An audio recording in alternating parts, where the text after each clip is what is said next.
Are we on and live? We're good? Okay. I apologize to those who have joined that we were running late coming out of our executive session.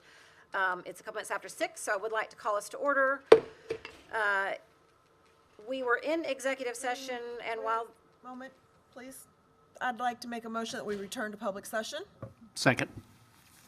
While in executive session, we received legal advice regarding settlement offer from Jewel Labs and a pending lawsuit and other legal matters, and received personnel recommendations.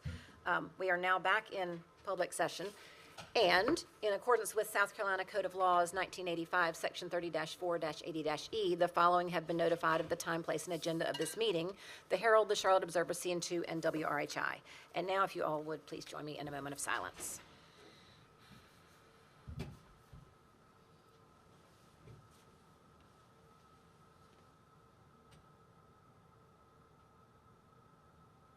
Thank you. We'll now stand for the Pledge of Allegiance. I pledge allegiance to the flag of the United States of America and to the republic for which it stands, one nation, under God, indivisible, with liberty and justice for all. Okay, you have all received a copy of the agenda. Were there any adjustments or corrections? Not from me. I would like to make a suggestion, and if it needs to be a motion, I'm happy to do so. Item 7.02 is followed by action item of 8.02. I'd like to swap 802 and 801 for consistency so that Mr. Romanek doesn't have to play up, down, up, down. So we can do them in that order if that's amenable to everyone? Yes. All right, then that agenda will stand as approved, and I'll try to remember that when we get there. I'll help. We did have some actions coming from our discussion in executive session. Do you want to I'll say this is sort of out of order because with, let's do our personnel recommendations and hold off on the Jewel Labs until we get to that agenda item, okay. if we can. All right, so I'd like to make a motion that we accept the recommendation of the administration for renewal of 114 administrative professional contracts. Second. We have a motion and a second for renewal of 114 administrative contracts. Any discussion? All those in favor signify by saying aye. Aye.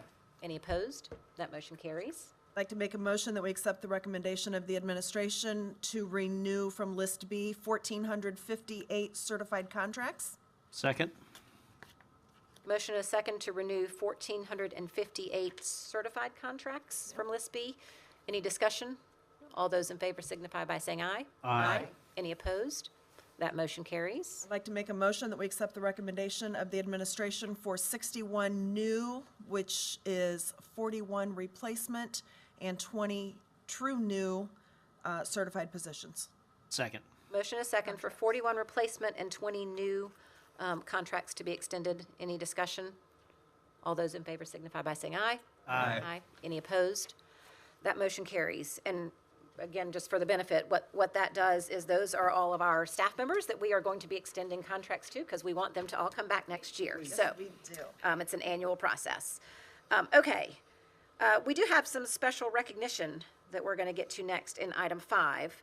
I'm looking around. Are people here? They are, right back there. Oh, there. Okay. All right. I don't know. I don't see.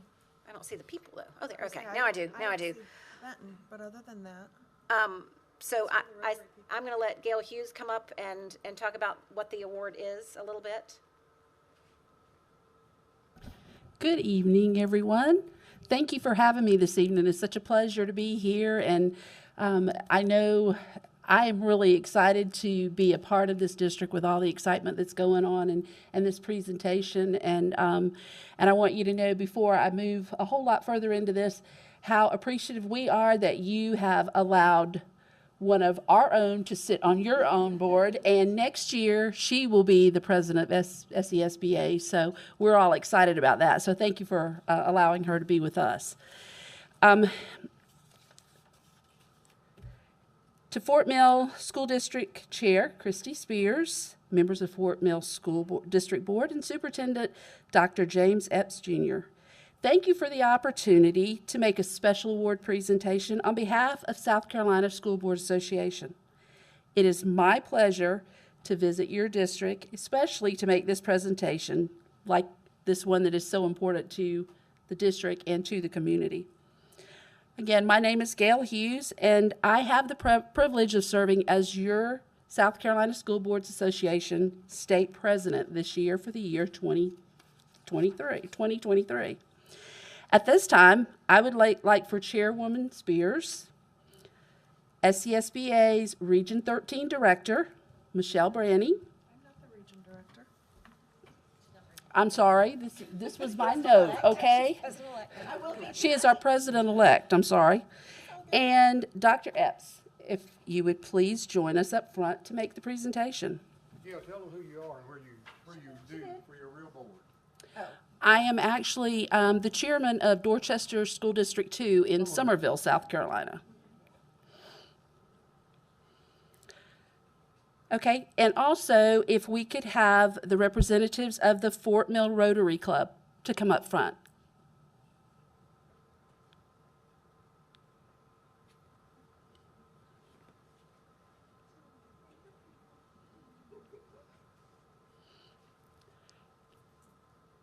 First of all, I'd like to say thank you. You are really appreciated for the work that you've done and the work that you continue to do in this district. Thank you for your wonderful collaboration with Fort Mill School District. This is a partnership which displays your dedication and commitment to the success of public school children. The link between Fort Mill Rotary Club and the school district serves as a model for other school districts in our state, and is why South Carolina School Boards Association is proud to recognize and honor you with our Champions of Public School Education Award. The Champions for Public Education Award is presented to businesses, nonprofit organizations, and individuals who greatly support public schools. Fort Mill Rotary Club was nominated because of its tremendous support of this district. We want you to all to know your hard work does not go unnoticed. Let me tell you a little bit more about the great partnership. Since Fort Mill Rotary Club's inception in 1991, it has exemplified its mission of supporting education with philanthropic organizations, making it a value partner of the Fort Mill School District. Initially, the focus on education was displayed through the club's Reading Buddy program, which brought Rotarians into Fort Mill schools to read with students each week. On behalf of the South Carolina School Boards Association, we want you to know how much your efforts are appreciated. Thank you for being a true champion for public education.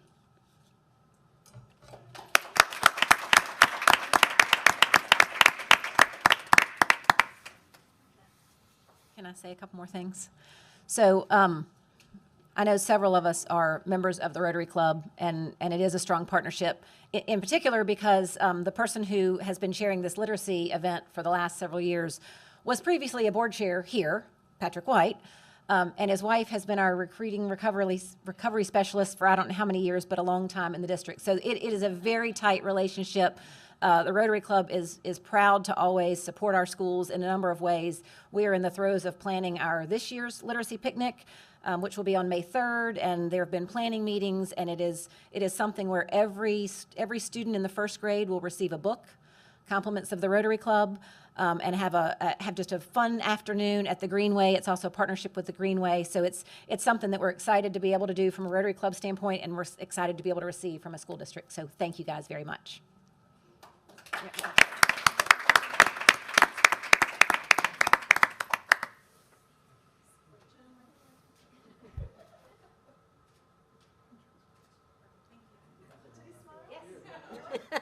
This is accepted on behalf of all Rotary Club. We are over 80 strong, of which 3 of the current board members are in that club, and we've got other former board members, and it's a very active club. If anybody is looking for something to do at 12 o'clock on Wednesdays, we're at the Fort Mill Golf Club.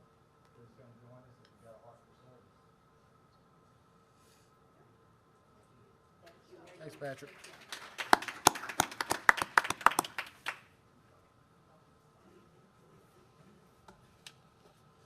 Thank you, Gail, for coming up and doing that. Oh, you're welcome. It's my pleasure.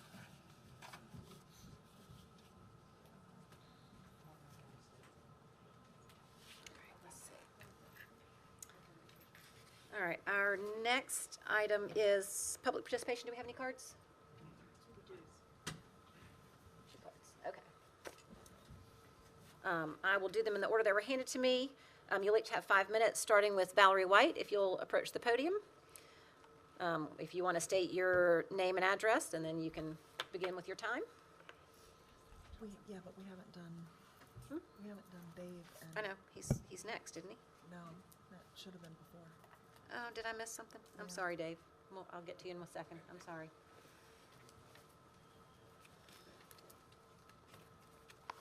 I thought we had an agenda item for Dave. No, we don't. Oh, Just an action item. sorry, I thought there was an actual agenda item. Your bad. time's not running yet. I'm sorry. I'm sorry, that's just me. It's all yours. I'm just waiting for them to pass it. Thank you. And the timer. And the timer. Okay, good evening. At the last board meeting, I shared information about Tier 1 and Tier 2 instruction. Today, I would like to highlight some important information about multi-tiered instruction and supports for the Tier 3 population and a one-size-fits-all approach to literacy instruction. A member of the board may believe the district does not have a one-size-fits-all approach to literacy here in the district. However, this is exactly what is happening within the Tier 3 population at my daughter's elementary school. We know from looking at the data that only 28% of students with IEPs meet proficiency on SC Ready and EOC exams. I will say that number again, 28%. I would like you to consider the implications for our district's 28%. There are many reasons why a child may not be meeting literacy benchmarks, ranging from inadequate instruction, failure to identify early, lack of resources, to low expectations, or prior tracking into remedial learning. Tier 3 is a more intensive intervention offered to students whom support in Tiers 1 and 2 was insufficient. Instruction in Tier 3 must be targeted to underlying difficulties impacting the student's progress in literacy. Ongoing tracking of student performance is critical in Tier 3. A multi-tiered support is a powerful framework for questioning the quality of support a child has received, rather than assuming there's some sort of deficit within the child. MTSS calls for educators to consider what may have prevented a child from learning, including examining whether the child has access to evidence-based, culturally responsive core instruction and differentiated support. Assessing students with a valid and reliable screening assessment provides one source of objective data to proactively assess risk and determine if the specific skills requiring additional instruction to help a child get back on track towards grade level success. At the elementary school my daughter attended, the Tier 3 population is granted only one curriculum, SPIRE. This is very one-size to me in terms of literacy instruction. We know that gathering data and progress monitoring are important pieces to drive instruction, yet our district does not have these pieces to help educators progress monitor along the way. Please look at the 3 options for SPIRE. Our district chose the cheapest model with the least amount of terms of progress monitoring to use with its most critical students in intervention. Let's give our Tier 3 population more resources, data collection tools to help drive instruction. At the school my daughter attended, SPIRE is the only option for IEP. The SPIRE program scaffolds concepts via individual lessons rather than according to a student's individual needs or mastery. I would like for the board to advocate for the need for more choices in literacy curriculum to be added to the toolkit here in our district, along with the progress monitoring pieces being purchased and added to the SPIRE curriculum. I would like the district attention to go to the RS2 22-23 plan, which our superintendent signed off on. This document is a direct literacy reflection tool that highlights literacy deficiencies from the 21-22 school year. The word sometimes is used 14 times in this reflection tool. One example is A4. Teachers collect and analyze data to determine targeted, effective in-class intervention. Sometimes. Sometimes is not good enough to help move the number from 28% proficiency to actual proficiency. Decisions about intervention and remedial instruction have important implications for equity. In the Fort Mill School District, some of our children receive the instruction and support they need to develop powerful literacy, and some don't. Unfortunately, children who don't receive the support they need to be on track in grade 3 often will never catch up. High expectations paired with high support are keys to academic achievement for all students. As a starting point, culturally responsive educators see the greatness in and hold high expectations for each and every student. I've talked with many parents who have made a difficult decision to leave the district due to lack of adequate progress monitoring, lack of appropriate curriculum to meet the needs of their children, among many other things. Each parent understands that foundational learning happens in a limited time frame, and they need to place their children in an environment that will produce the biggest gains. Each parent wants their child to be able to read and become a productive member of society. I am one of these parents. Please look at the number of families who have left the district, especially the high number that come out of my daughter's school.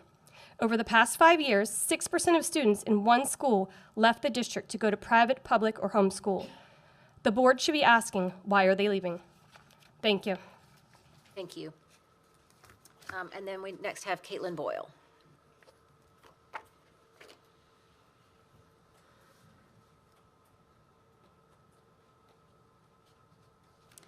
Hello, my name is Caitlin Boyle, and I'm also going to cover the reading issue today. I wanted to start off by reading some excerpts from a great article that I will send to you guys, and I thought it was interesting because it was actually written from the perspective of 3 superintendents. They were superintendents of Houston, Baltimore, and also Cincinnati. So they're talking about the fact that these school districts also use the balanced literacy approach, which of course Fort Mill School District and much of South Carolina does as well. So in this article, they say the cueing method is a bad way to teach children to read, but is especially wrong for children of color and those from low-income families. I do want to say that we see this reflected in the statistics of our district. Only 49% of third graders who live in poverty in the district read on grade level, and only 48% of minority third graders read on grade level. And as Valerie just stated, only 28% of students with IEPs read on grade level in the 3rd grade. Okay, back to the article. Students who are exposed to a lot of language at home, whose families read to them and supplement their education with opportunities like camps and preschool and tutoring, have a better chance of becoming capable readers, even with shortcomings in the schooling curriculum. This is what we see happening in our district. But for children who don't have extra support at home, curriculum like balanced literacy, Lucy Calkins, and the units of study can prevent them from ever becoming and ever developing basic reading skills needed to succeed as an adult. This is a tragedy and has happened to many children over many years, and it must stop now. Their districts overhaul their English language curriculum. The superintendents conducted audits to get a thorough understanding of the materials that the children were using and where there were gaps, both in the instructional methods and the content itself. Next, they studied alternative options to assess depth and sequence of content knowledge, accuracy, and academic rigor. We then selected new materials that help build foundational skills of development and high-quality texts that help students build knowledge. Now our focus is on training the teachers how to use the materials effectively so that all students, no matter what their home life is like, have a level playing field in the classroom. There is still a lot of work to do, but replacing a program that was hurting our children was something that we could do to take a better step forward. Every district in America should do this, and the superintendents should lead the charge. The most recent edition of the nation's report card showed steep declines, and you can't just blame the pandemic. Reading scores in 2022 were no better than they were in 1992, a damning indictment of the educational system's inability to provide adequate reading outcomes over 30 years. I also wanted to loop back to some things that happened at the South Carolina School Board Association conference. I pulled the PowerPoints that you guys probably attended. There was 2 breakout sessions on Friday and Saturday that I want to refresh your memory on. On Friday, there was a breakout session called In It to Win It, a community approach to world-class educational experience. One of the slides focused on parent input and how to involve parents. One of these things was including parents in principal superintendent listening sessions. And at the end of the PowerPoint, they asked the school board attendees, what are your thoughts on increasing community engagement in your district? On Saturday, there was a breakout session called Board and Superintendent Relations. Slide forward said the expectations of the board is to serve as an advocate for children in public education, to monitor student achievement, to understand and respond to community needs, and to support the superintendent without micromanagement. Slide 5 said the board has a responsibility to direct the superintendent and authorizes the superintendent to implement board policies district-wide. Over the last 3 school board meetings, myself and various literacy experts have been speaking to you. I appreciate you guys listening, and I know that you've been doing a lot of reading on your own about this issue. Again, we ask that you as a board direct the superintendent to form a task force to study balanced literacy and the reading approaches that we're currently using, to look into the science of reading approaches, and also to anticipate the changes that will be coming down from the state and to plan accordingly. But above all else, I ask that you give the parents who are concerned in this district transparency in the process. It would go a long way. We are not your adversary. We want to be a meaningful stakeholder and be part of the district in a meaningful way. And having that transparency and that task force, I go to so many school board meetings and there's so many great presentations. I would love to see a similar presentation done at a board meeting soon. Thank you. Thank you. And actually, we have had several members of administration attend state-level meetings, and those conversations are in fact happening. And when we have decisions on any direction, we will provide an update at one of these meetings. Thank you. I apologize because I went out of order because I thought there was a whole separate agenda item, but there is not. So we do need to loop back to item 4.01, which has to do with the Jewel Lab settlement. We've got our attorney here, Dave Duff, to talk to us a little bit about what this settlement is. And like I said, in my mind, there was a whole separate item for Jewel Labs, and we were going to get there then, but we're going to get there now. So Okay. welcome. Thank you, and good evening, board members, once again, following our executive session discussion. I'm pleased to have this opportunity to provide some information to the board and to your public about the national settlement that was reached in the class action against Jewel Labs, the e-cigarette vaping giant, which is located in California, and to provide you with at least some information about the monetary offer that has been made to this school district, along with all the other participating school districts that have joined in the suit, which is there are roughly 1,400 school districts across the country that participated in this litigation. Some of you recall that back in 2020, at my recommendation, you retained one of the lead firms that was prosecuting the case, and you eventually filed suit along with all the other districts. Also, I think it was November of 2020. The total settlement amount on behalf of the governmental entities, which again are the school districts and a number of municipalities, is $555 million that Jewel Labs will be paying out to those districts that choose to participate in the settlement, which is something I'm strongly recommending that you do. Of course, the money is really nice to settle a case and get some monetary return. But I think equally, if not more important, is the fact that this district, along with many others across the country, has been engaged in a just cause. I mean, a worthwhile effort to send a message to Jewel Labs that expresses our extreme disappointment and unhappiness with the marketing techniques that they've directed toward our youth, our students. So I think participating in the successful settlement of the case is a very positive thing for your district. And again, I hope that you will approve the settlement. You've been, in executive session, you've been provided with the gross recovery dollar amount, which I would love to state for the benefit of the public. But at the moment anyway, under the confidentiality provision of the settlement agreement, until you approve the settlement, And at that point, the monetary amount will become public information and can be requested. But until you actually vote, hopefully in a few minutes, to approve, I'm prohibited from giving you the dollar amount. But it's a sizable recovery which can be used for remediation, educational programs, other efforts by this district to stem the campaign that Jewel Labs has been engaged in.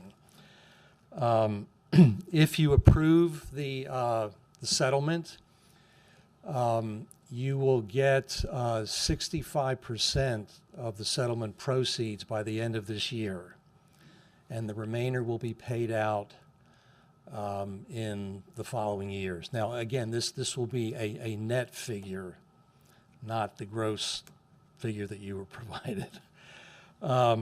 So I wholeheartedly recommend that the board approve this settlement. It's a really positive thing that's happened, and I think it's great that your district decided back in 2020 to become involved in this effort and to have come out very successfully. So please give this your consideration. Any questions that I might answer for the board, from the board?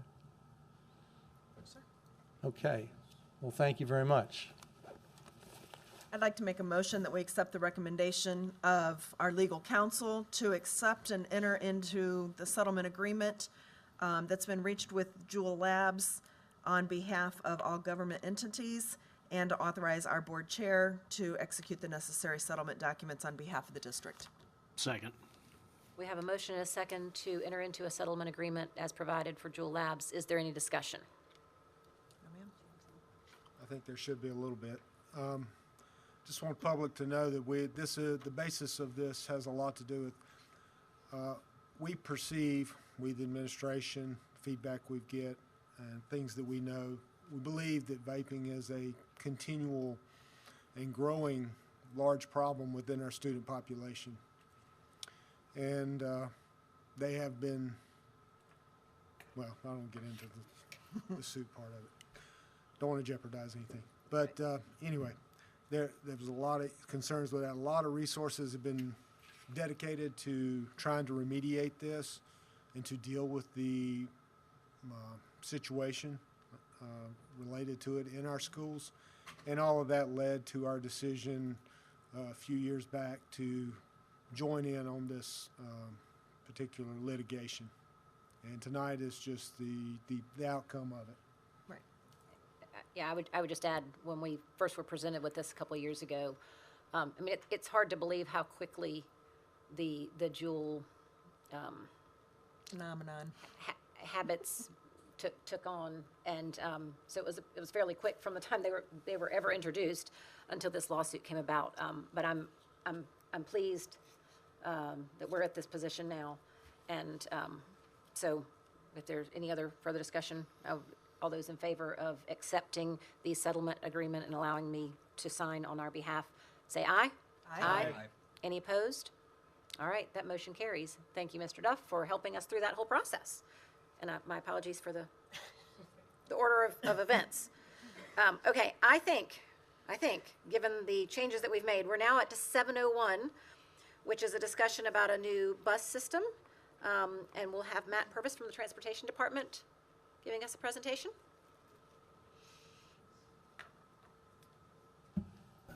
All right, good evening. I am just going to introduce Mr. Purvis here. He is our transportation specialist. Say that 3 times real fast.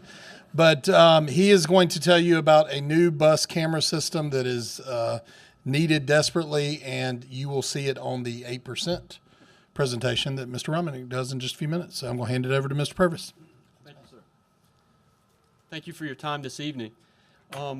Last summer, I accepted a position as the transportation specialist, and my primary role in this position is to help the bus drivers with student behavior management. I take the bus referrals, And then we talk with parents about parent complaints and those types of things. And our primary tool for helping ensure student safety and the safe operation of the school buses is with the camera system. So one of the first things that I did when I came on is we went out and we actually audited all of the school buses. And during that audit, we found some challenges that we needed to overcome to ensure that all of our route buses that are driven every day to take students to and from school had operational cameras.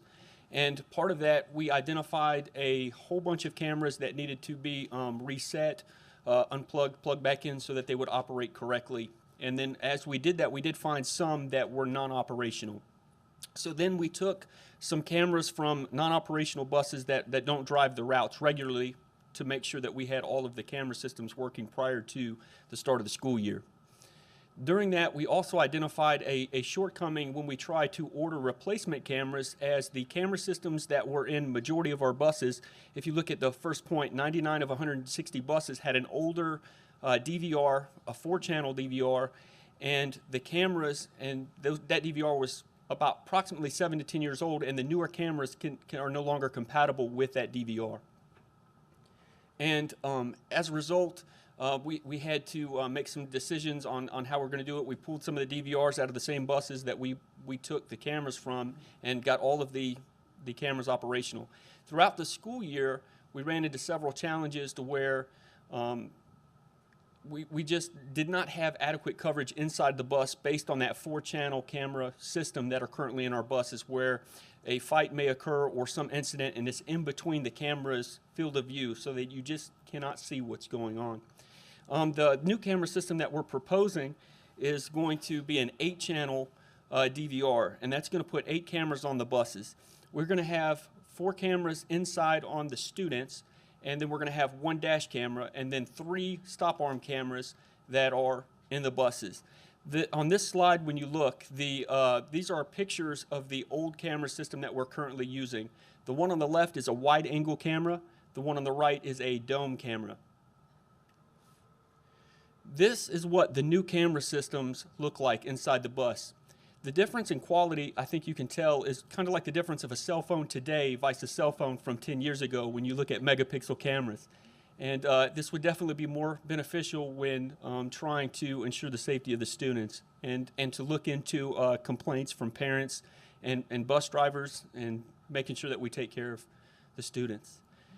This is what the current setup would be. On the right would be the equipment. Then you see the bus and the field of view from all of the cameras. And then on the left is actually a screenshot of what the program you will see when you go in to log into the bus to look at the camera system. This is what the software that for the company that we are asking to go with. This is the Safety Vision software. On the right, you'll see that there's GPS. So at the time that the bus driver pushes the button, there's actually 2 buttons. There's a stop arm button and a internal panic incident button.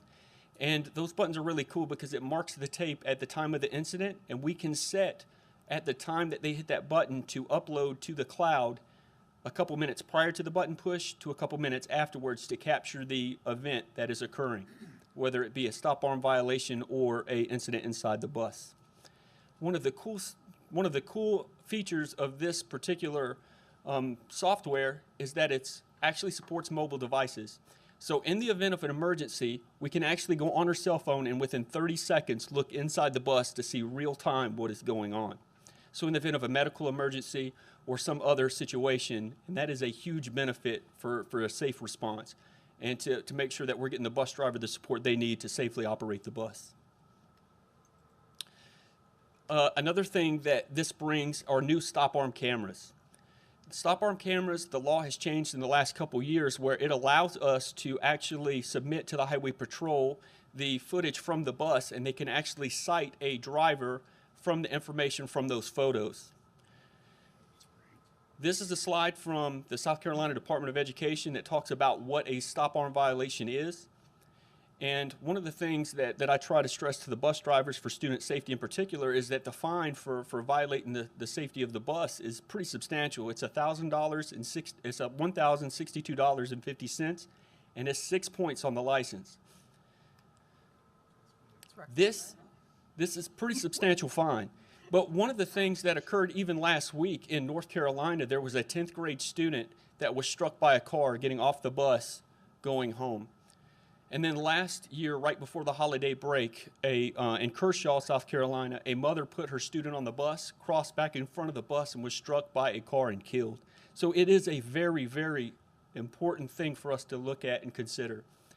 This camera system here is one of our demo camera systems that we actually received a free trial of. This is the system that we're trying to go with.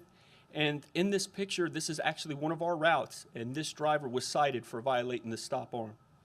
So it does work. And if you look, there are a couple other screenshots. We do get the license plate.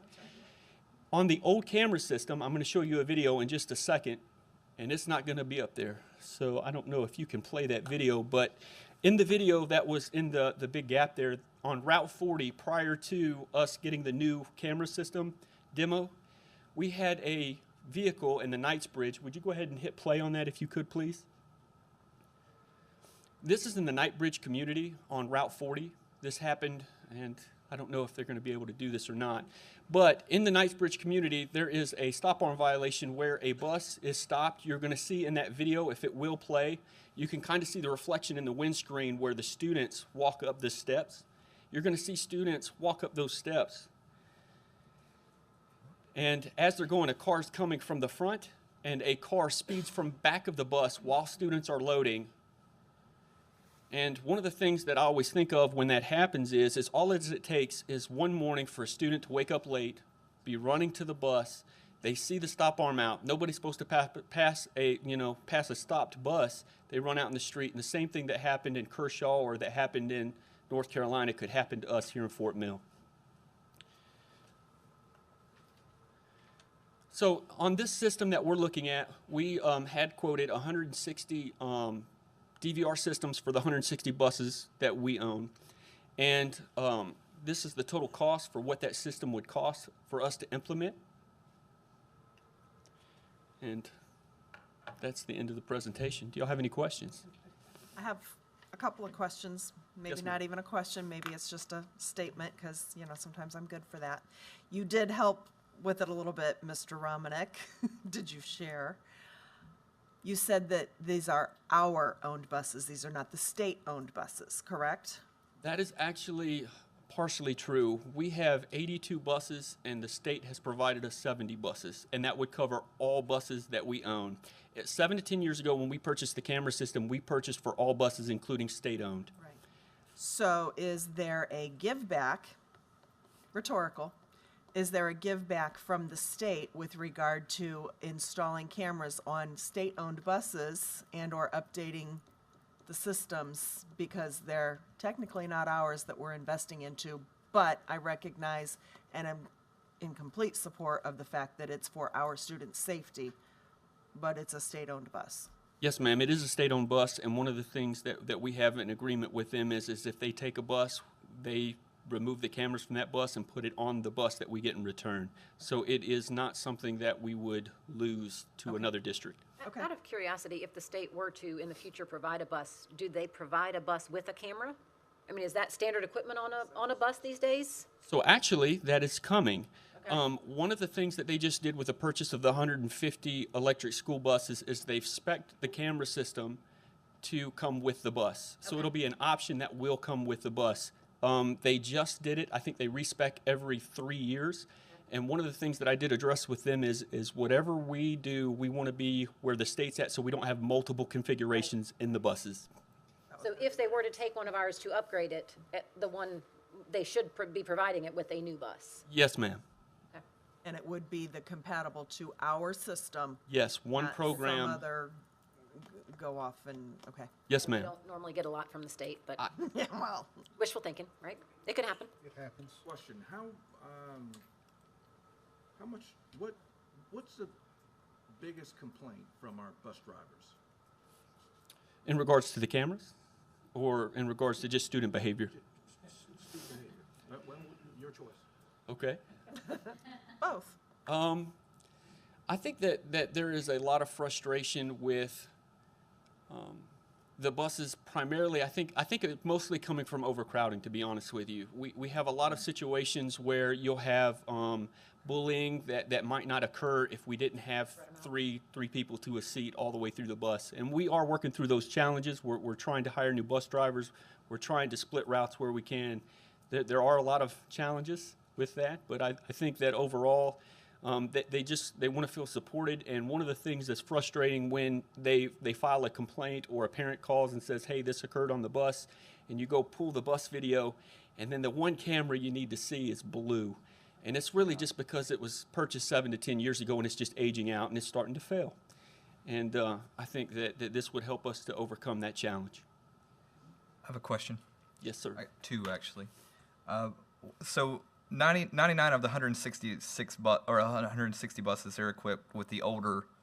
What are the other buses equipped with? Would this include those? Yes, sir. When we upgrade, we would upgrade all to the same configuration. Okay. So the 99 of the 100 buses have the TL HD system, which was a 4-camera analog, 1 IP camera.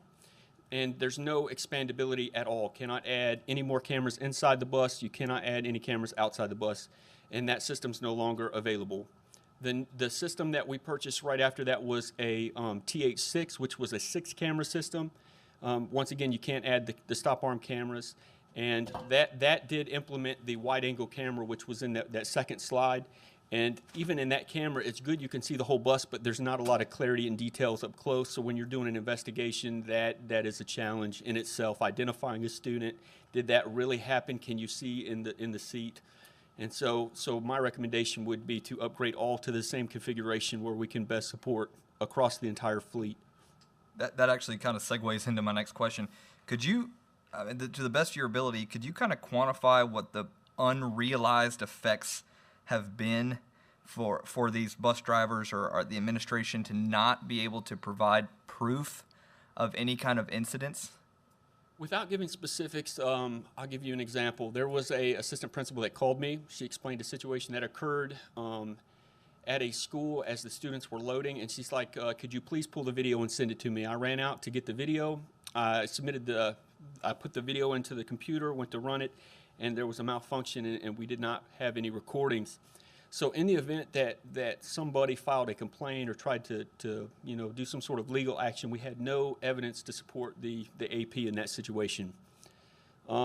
And there's a couple other situations I could think of on the top of my head, probably around 8 or 9, that were similar to that. Maybe not necessarily the AP, maybe it's the bus driver, maybe it's a student on student, and we did everything we could to make sure the cameras worked. We couldn't get there. And then once we do identify that, the following day we replace the camera as soon as we can from our existing stock. And then that's what kind of led us down. We need to do something different because we can't go back with what's old.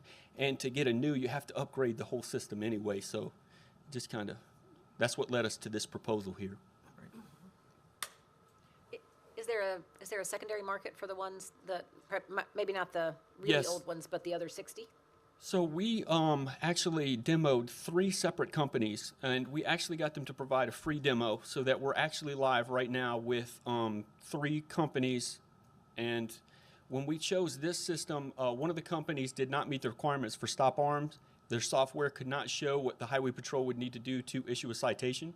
So they were kind of out of the running. The other 2, camera-wise, are very, very much compatible. 1080p, 720p, very even keel, but there was a substantial price difference between the 2, which kind of led us to this one. I was just curious about the other 60, not our really old ones, but our other 60, especially in states that don't have stop arm litigation. Is there a way to sell the 60 that we have to some other buses that would be better than nothing? Yes, ma'am. I'm sure there's actually probably some market for some other districts for even the 4-camera system, the ones that we Yeah. could make work. Yeah, But yes, ma'am. To Chicago. eBay. eBay. I know some people in Chicago Other will questions? sell them up there. All right, so I guess we'll kind of roll into the next conversation because the funding for that would come from a separate discussion. Yes, ma'am. Thank you. Thank you very much. And so that does lead us to 7.02 to review the recommendation of the 8% bond projects. Mr. Romanek is up for that. Good evening, everybody. Hello. I guess most of you know, even the new board members, that the 8% is our mechanism to fund our operations within the summer months and throughout the year for that matter. So you have that list in your packet, which I Pull your updated microphone, you. because I'm not sure everybody else can hear you. There you go. Can you hear me now? Yep. It's my raspy voice. So you have that in your packet now, so I'm here to be brief, tell you a little bit about the process, as well as, God, I lost my place. Just answer any questions that you might have. So the list comes from two places. We go ahead and update the 10-year facility on an annual basis, and out of that list being updated, we figure out things that we need possibly put on that list and discuss. And then the other portion is provided by the principals. We have meetings with the principals, and they come up with a list of 3 to 5 priorities this year. So they sent that list to me back in February. We go through the list. We try to get good estimates for each of the items on the list. They're not the greatest estimates. Some of them are kind of general, but we use some knowledge that we have, some prior bids and such, enabling us to get to the figures that we have. And I did round, especially for the camera one. So that was 686 instead of 700, but I'm not Leanne. You're just padding for the future. Right. I need a little Right. pad too. So after that review, we go ahead and get all of these together, come up with a list for the 20 different facilities, go over it with my staff as well as finance. They tell me what's appropriate for the list being approved by the bonding attorney, and that's where the final list came from there. So if you have any questions regarding that list, I'd be happy to answer them. Let me add just a little bit more context, I'm sorry. So you talked about you look at your facilities. So there is a schedule for carpet maintenance, Correct. asphalt replacement, painting, HVACs, roofs, all those kinds of things, right? So those is what you're looking at. That's what I was And referring you to. probably have some idea of next year and the year after and the year Correct. after as far as what's likely. And then obviously there's conditions that have to be, reviewed if the carpet, something happens and it wears out faster, right? Yes. But that's the process that you go through. That's correct. That's what I was speaking about with the 10-year facility plan. So I already have next year's begun. That always comes into play. And then, of course, the principals throughout the year have something else to add, which is why we meet with them. And then the other thing, just again for sort of context, is that these are the items that are bigger than a bread box and can't be done by an individual school's just general allocation, right? But every year we have a set of maintenance needs that are sort of rolled from year to year, a similar amount of expense that we kind of continue to always need to invest back in our schools for these types of things, Right. yeah? Yep. I noticed that TKK did not have the carpet replacement, but 2 other schools, Riverview and W Bridge, did, and I think they were all came online They're at that all same awarded at time. the same time. Now, if they haven't put a request in, we try to sneak a year or 2 extra out of them. So the lighter carpet Well, in it's some of very the, possible in that some of the schools. better shape, they'll- you know. Exactly. And so the different colors and patterns create a little bit more of a mess with the food and such. Okay. So, Hey, Joe, is there a picture you can, Go ahead. No. Is there a picture you can paint when it comes, this list started out as 1,000, 500 items, 300 items? Oh, well, I tried to limit it this year because we had a couple of larger items this year. So I asked for the top 3 to 5, and I did get some that provided 7 or 8, the schools did. So the list is a few hundred at least. Sure. So it's hard to go through all of it. But it's not something, and Libby and I actually talked about this, it's also not something that, every school just gets their top 3 things. It depends on the needs, right? So it may be that one school gets 5 things and somebody else gets 2 things, and, just depending on the age of the things, And that's the key word. They need to be needs, Right. not wants. right? So we get a lot of wants. Tell me about the flooring for the hallway Uh-huh. and baseboards for Orchard Park. I thought we did terrazzo. There is terrazzo in there. We started adding LVT into the hallways because it's gotten so old. Fort Mill Elementary, Fort Mill Middle School have been updated to have that particular Right. flooring. While the terrazzo was expensive and beautiful when it was first added, in Orchard Park particularly, there's some holes in some of the tile there. Sure.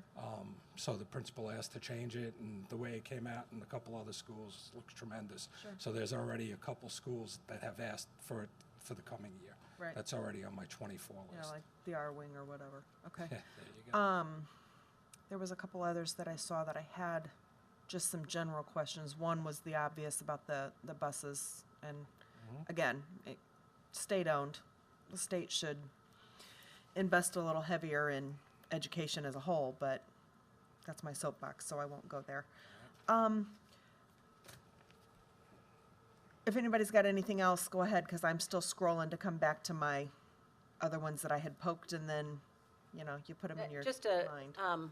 in general, and you and I talked about this already, but things like turf for playgrounds at elementary, sunshades, electric signs out front, the intent is to keep the schools relatively consistent and, you know, that one may be slightly larger or bigger playground just based on the configuration, but in general, to maintain consistency in terms of the turf area, the sunshades that are there or not there, and what locations have them, and so on and so forth, right? And the size of the facility itself or the outside itself creates some inequity Right. as far as how much turf is there. In an instance of the two newest schools, Kingstown and River Trail, there's an area right next to the school, so it serves two purposes. These children are running in these muddy areas, which we can't seem to grow grass, and it also makes the school look better, so. And I know a few years ago, those signs were typically purchased by PTOs, but now that they've become, Partially. yeah, partially, now they've become standard, it's sort of a part of the building, and when it needs to be replaced, it needs to be replaced. And I checked, all 20 schools have Perfect. at least some form of electronic signs, Okay. whether by the road or on the school wall for the elementary schools. I only have one more, and it's really a reference to the lighting improvements for the black box at Catawba Ridge. I don't know if the other two high schools have a black box. Something that we should consider whether that would be beneficial to the other schools, again, in the spirit of trying to keep things as consistent as you can with older and newer schools. Correct. So looking into putting a black box. I don't even know room. if there's room for a black That's box the at some of the schools, but it's just, you know, That comes to that old thing where we keep know. on saying as we build a school. you can't just build gonna an be old school, short-sighted. I know. Yeah, we have to build to today, not Right. Yep. 30 years ago or 40.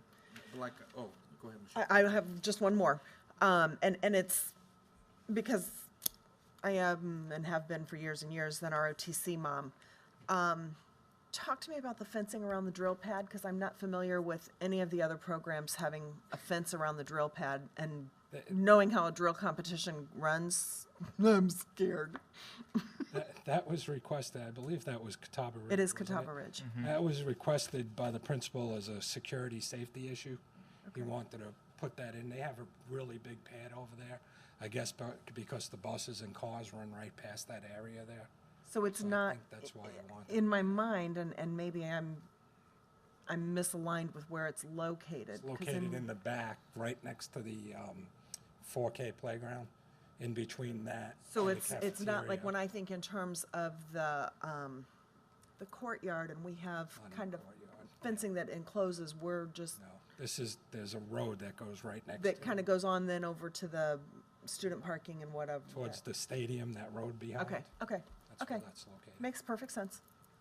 I just couldn't picture it, and Anytime somebody wants something for security or safety, absolutely, absolutely. I'm done. Then just last piece here, I'll just quickly comment. Many times when I'm around and public around at events, I typically get questions about our older facilities. And I try to tell people that one of the things you all, I think, do a wonderful job at is trying to figure out how to provide TLC to those facilities. But I see here like Fort Mill Middle, you're investing over $1 million. So I just want to call that out and just say I'm appreciative of you trying to be sensitive to our older properties and doing the best you can when it comes to TLC. thank you. And all it takes is Because what money we and think of time. as older properties Some districts don't. are not old in the grand scheme of things, yeah. We're old girls, come on now. Right, Hey, Joe, could you kind of dive into the upgrade technology in boardroom and large conference room in the training center, the 300,000? That is more Joe Burke and Brian Spittle. Okay. This is an older system, and Joe can speak is to really it better than me. I think That- I can try and take a stab, because we've been talking about better ability to project for our camera system that we use now. You know, we didn't used to live stream, but we've kind of pieced together some live streaming. But now that we're doing it for real, I think there's interest in having better equipment for that. And I know there's some microphone challenges in the training room. What am I missing? The training room, boardroom. Yeah, this. Right. Yeah, and for those who couldn't hear, the screens and just things like that need to be replaced. Yeah, they didn't work for like Right, two of that's our last exactly. board meetings. Yeah. So we have been talking about things that needed to happen along those lines. So just to kind of pull out something you said earlier, like a lot of these are like repetitive items. This would not be like a repetitive item. No, and a lot of these, don't get me wrong, these are not annual things. I just meant that just like that. So let's say we do it this year. 10 years from now, it'll show back up on the list when it's time to come back around, just like carpet would or a roof, right? Right. Is that fair? Yeah. Any other questions? How did you describe that in the beginning, about the 10-year piece that you are taking? Yeah, we update that on a yearly basis. As Christy mentioned, everything from HVAC, roofing, you'll see a $2 million line item in there for the roof at Nation Ford, which is only half the roof, believe it or not. But those things are all taken into consideration as we go ahead and update every year. Speaking of, why half? What's that? Why half of the roof? Because it's so expensive. We need to get started. Because of the dollars or because of? It's because of the dollars. It's to start the project. Otherwise, we wouldn't have money to You'll start see it again next year, is my guess. Correct. Right? The other half. Correct. Correct. I It's, just wondered if there was a better or worse half or no, something. in one context. So do we ever get warranties on these items? Yes, yes. Okay, just making sure. Well, and But to- they're as good to as the that- paper they're written on, right? Yeah. To that, Nation Ford was built in 2006, Seven, opened in 7. 7 opened, yeah. Yeah. So, I Oh no, mean, yeah, I get it. And I would have liked to have gotten more life out of that. That was one of the different Right. roofs we have in the entire district. So Right. Single ply instead of a double ply, but that's, Yeah, we had multiple challenges. right. yeah. And this comes up a lot. I'm sorry, I keep interrupting you. That's okay. This comes up a lot when we are doing bond referendums and building schools, because we do. That was my comment. Oh, okay. I read your mind. Just for the new board members Yeah. and maybe some in the public, the 10-year plan is a big deal. We Correct. update it every year. Yeah. We get the 8% list from the 10-year plan, these maintenance items. And however, the primary focus is to predict when we run out of capacity at schools, because we merge it with the student enrollment projections. So Well, a referendum is looming, we're still growing, so that would identify when we need to have the referendum, how long it takes to build schools and that sort of thing. So So the that's- 10-year plan's a big deal. so that's not where I was going, but that was a good segue. No, where I was going is that, our schools are expensive to build because we use materials that have longer life. Right. And so I know, in the past, there have been questions and discussions about, could we do it for less? And we could, but with inferior type of materials that would have to be replaced more frequently. So somebody, not me, does a cost-benefit analysis when we're coming to those decisions about the design of the schools and the materials that we want to use for them. And we have district standards, so, that we follow. So we're not going to change it to go ahead as some of the other counties and districts. Pinch a around nickel North to and South cause, to So- spend $100. Exactly right. So to Michelle's earlier discussion of the agenda, we're going to do them in reverse order. The next item is 8.02, approval of the resolution for the 8% bond issue and IPRB payments, which Leanne's going to talk us through how that works. I'm good, thanks. If I'd have realized y'all were changing, I Good wouldn't evening. have asked Tracy. Nice segue to kind of keep it going. so. Absolutely. So it's my turn to ask for the money. Right. And I do want to just real quick, back to the question that several of you had about opportunity to resell some of the older obsolete cameras. According to our procurement code, and we do this frequently, anything that needs to be removed from schools, we put it on govdeals.com. Government eBay. The government eBay is what we use, so we would absolutely put them out there to see if other districts had a need, and they can bid on purchasing those from us. And then also, I'll just sort of reiterate what Mr. Romanek said. The list is numerous, to your question. and the cost is much higher, and we work hard to prioritize it to what we think is a reasonable amount each year that we can bring to you for recommendation. What truly are the highest needs and the things that we absolutely need to do in the next probably 12 to 18 months is how we come up with the list that was presented to you tonight. But the list is larger. The needs are larger than what we bring, but we try to be reasonable with the amount and with what can be done in that time frame. And that's also relative to the fact that we have 20 schools Absolutely. and other facilities in addition to just the schools. Correct. So it's continued to grow over the years as we have opened additional schools. The list has grown. So tonight, I'm bringing to you, as I customarily do in March, the resolutions not only for this list, but for the remainder of calendar year 2023 to cover our bond payments. We like to go and do all of our resolutions in one meeting. So the first resolution is for the issuance and sale of not exceeding $9 million of general obligation bonds. This is the 8% list that you have reviewed for $8.5 million plus bond issuance cost on that issue, as well as our legal counsel has included bond issuance cost on our outstanding bond anticipation debt of $30 million, which will be sold for permanent financing in September timeframe. So the total is not exceeding $9 million, and that's what that bond would cover.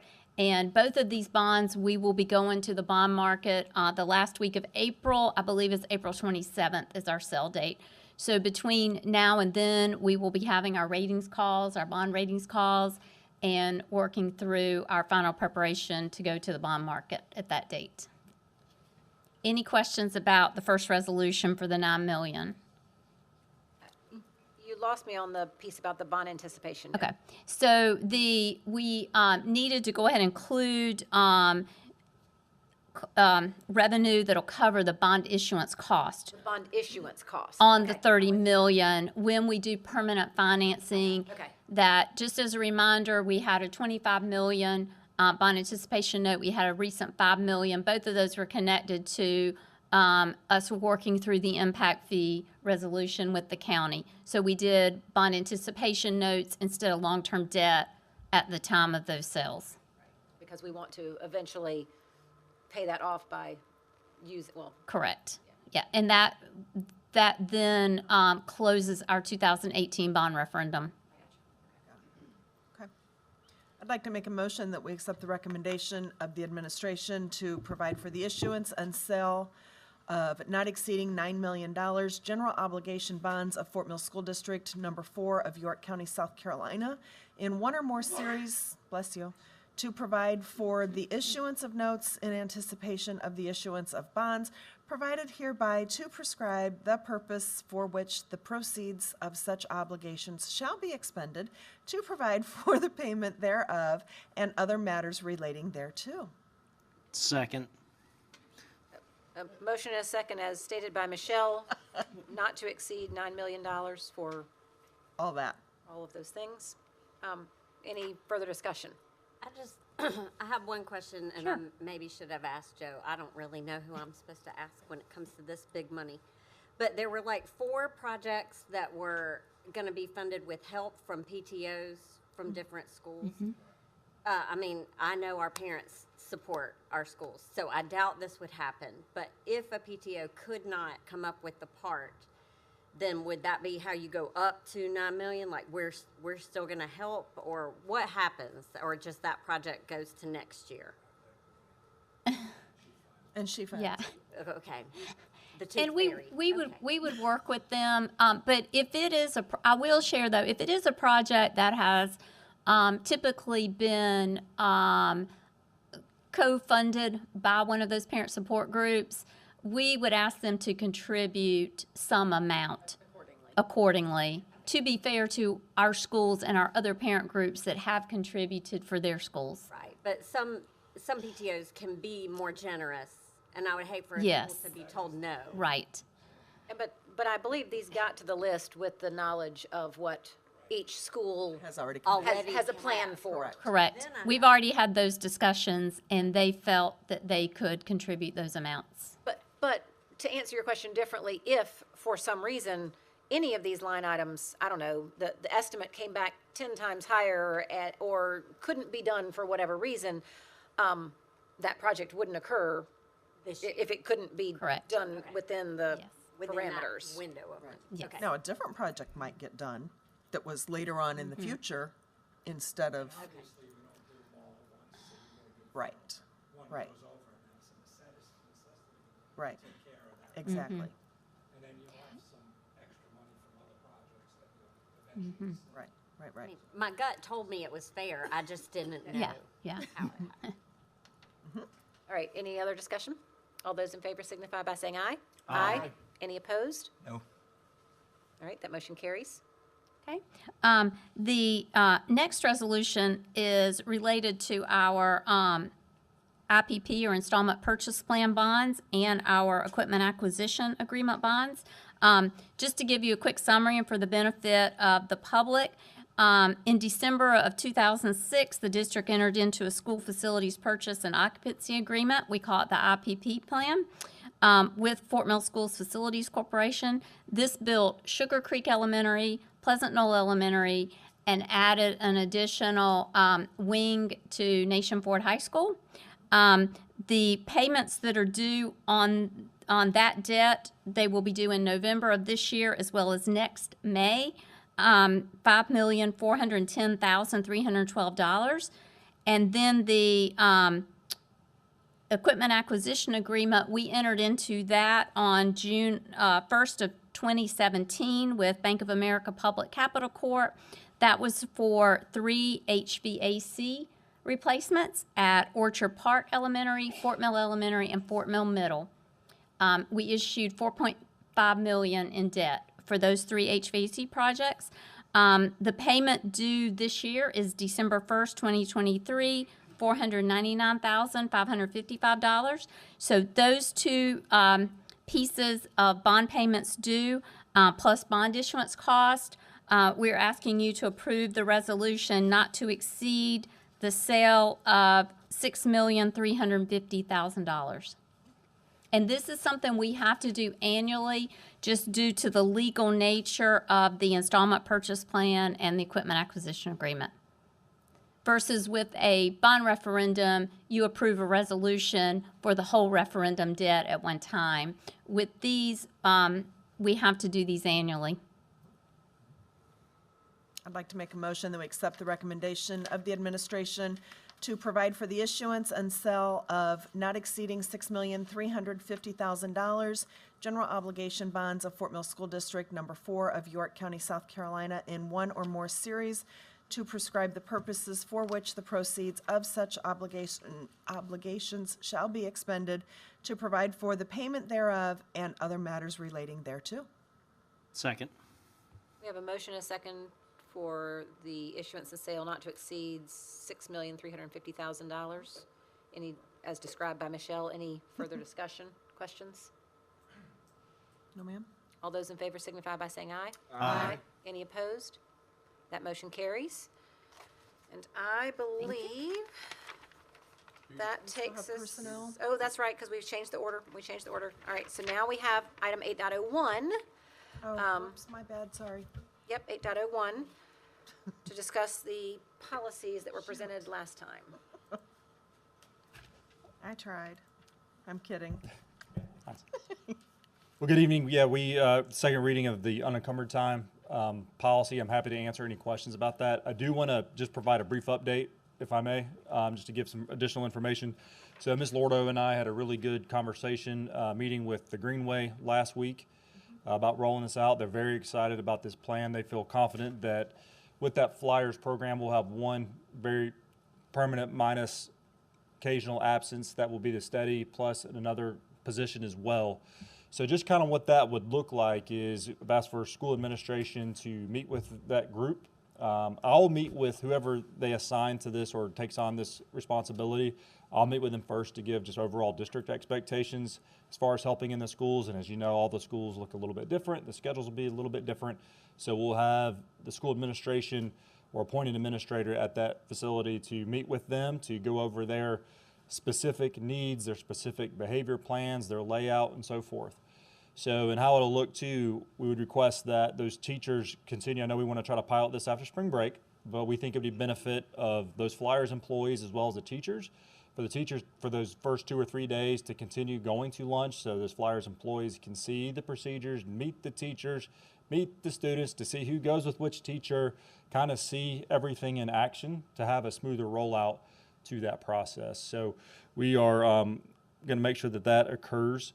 Also wanted to share that depending on the grade level, this may look a little bit different. I've been asked this question a lot since the last presentation. For example, kindergarten assistants would still need to go to lunch. So the kindergarten's a little more covered. 4th and 5th grade, those students are older, they're a lot more independent. So you can kind of lifeguard that like the middle schools do, you know, as far as making sure that everything's supervised. But 1st, 2nd, and 3rd grade, we may need a little more coverage during those times as opposed to the other grade levels. So that may look a little bit different on how we allocate additional school staff to help cover that need at that time.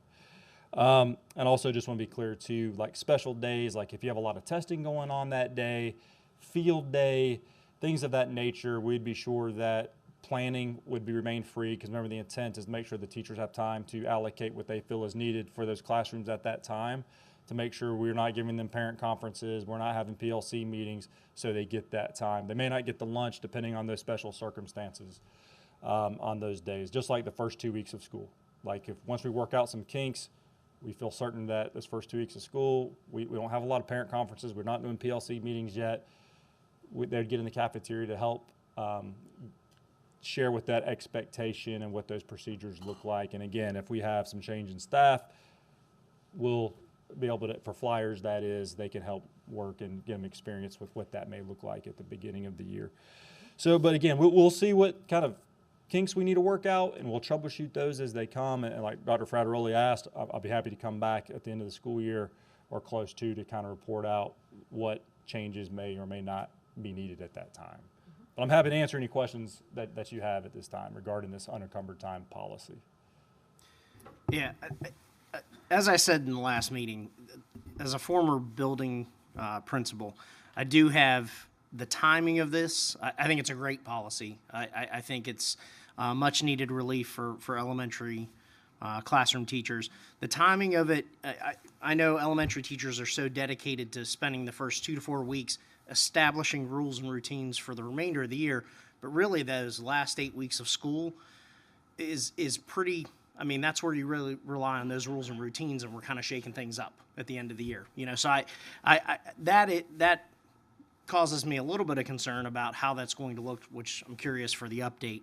I would make sure that there's an emphasis in working with the Flyers staff on uniform safety and security, you know, what to do in a lockdown drill, what to do in fire drills, things of that nature, because there's a lot of unpredictability when you get into situations in the lunchroom. So sounds like there's a good plan in place, but again, the timing of the last 7 weeks of school, knowing that we're probably going to have to go back and revisit the plan because situations will probably change for next school year, I think it gives us time to sort of trial and error, but Lessons learned. yeah, Right. but look forward to the update in late April. Absolutely. So, if correct me if I'm wrong, but you said last time that these would start at 11 a.m. Is that right? So for my kids at like Pleasant Knoll, my little girl, she starts at like 10:15. It's like that's when they. Yeah, I know, right? So would that still be? What are we doing for those teachers that have that? So those would then have to be covered by school personnel. Okay. So, and I did talk to I sent a message to the principals to let me know. I know one question last time too, the concern over changing a master schedule at this time. I'm not aware of any significant changes at this time, and I encourage them not to make any major changes. Do the best they can. Again, the purpose of this really is to kind of see what works, what doesn't work. So we'll hope we figure that out. But if you have an early lunch like that, Next year, you may need to schedule lunches to go back a little bit. Now, again, some of our larger schools, in all transparency, there's a lot of classes and a lot of kids you have to get through. So, you know, and you don't want to meet at 1:30 right before they get on the bus. So you can only go earlier. So, but we'll try to get a little closer. I'm sure they'll try to get a little closer to that 11 o'clock time. And I appreciate you bringing up just sort of the making teachers aware that on days like testing days, where you're going to have some of those specialists or assistants that would be normally covering lunch duty, proctoring exams. You know, so there's going to have to be a lot of flexibility as this policy is implemented in the last 7 weeks of school. Absolutely. Just one other question. You mentioned kindergarten assistants. Yes. They are not part of the group that is legally required to have 30 minutes unencumbered, are they? That is correct. This particular law is for certified staff. Now, as far as all classified employees are supposed to be having a 30-minute break a day. Now, that's worked out with their supervising teacher and administration, whether that's 2 15-minute breaks or a 30-minute break. They should be getting 30 minutes at some point during the day. And that applies for substitute teachers as well. I don't know the answer to that. What are we required if a teacher's substituting in a second grade classroom? In theory, that substitute teacher could be part of the duty schedule that's monitoring students during that time. But what are we required is a 30-minute break? I'm sorry. Okay, that was. But to your point, yes, those subs would, if they're covering a homeroom classroom, they would have the planning period, the related arts period off, but they would be able to assist at lunch in those absences, which will be helpful. Definitely. Peter, I just like to say, man, I think this is absolutely amazing. I got to give you a pat on the back for this. Like the work that you've kind of navigated to put this thing together. It's huge. It's been a very needed item for a very, very long time. I know my wife, she always struggled with that, seeing the middle and high school teachers always having that break. She never was able to get that. So I think this is a huge impact that you're doing for our district. I love it. Thank you. And I do want to give credit, Ms. Lordo. She came up with the idea of asking flyers, and Lindsay has been amazing to work with, and we're excited about this partnership at the schools. So. And let's remember, it's costing us $420-some thousand to do it. Just throw that out there. For a state mandate that may or may not be funded, It is costing $420-some. but it's important. Agree. Very important. So, sir, would you like this separate, or would you like GCLE and GCLER together or separate? We can do them together. Okay. I'd like to make a motion that we accept the recommendation of the administration for policy GLCE and GLCER. Second. We have a motion and a second for approval of policy GLCE and GLCR. Any further discussion? All those in favor signify by saying aye. Aye. Any opposed? That motion carries. Thank you. I believe now we are at the end of that scheduled agenda set, and we are in need of a continuing executive session for receipt of legal advice, although we're finished with that part with Jewel, and personnel recommendations. So if I could get a motion to move Motion into to go into executive session. executive session. Thank you. We are in executive session. Thanks.